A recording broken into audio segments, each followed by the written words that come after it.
Eenvoud is nogal een van die aspekte wat ons help floreer. Wat van eenvoud in geloof ook? 'n Aantal jare gelede het Simon Sinek die wêreld omtrent aan die praat gehad, omdat hy mense help verstaan dat die kern van besigheid, van organisasie, van persoonlike lewe is jou groot why, jou sogenaamde waarom. Waarom is dit? Waarom doen ek dit?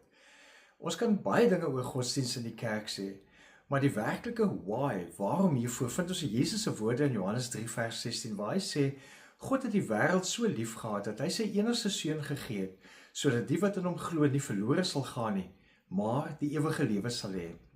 Geen ingewikkelde rituele nie, geen geestelike prestasie nie, net 'n God wat omgee en kinders wat glo.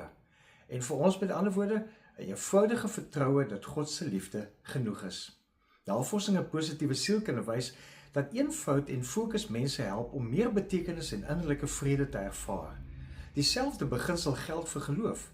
As dit nie oorlaai word met verwagtings, programme en perfeksionisme nie, word ons weer ontvanklik vir God se stem. Eenvoud in geloof is nie oppervlakkigheid nie.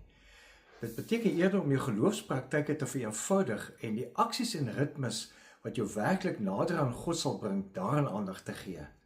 Dit kan wees om elke dag net een vers stadig te lees.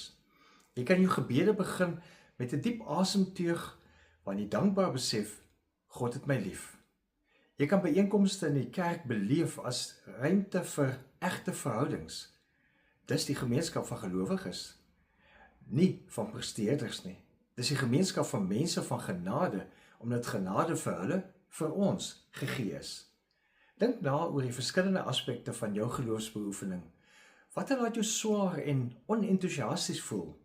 Kan jy dit nie dalk eers agterlaat en fokus op dit wat jou werklik in eenvoud nader aan God laat leef en laat voel nie? Leef geïnspireerd.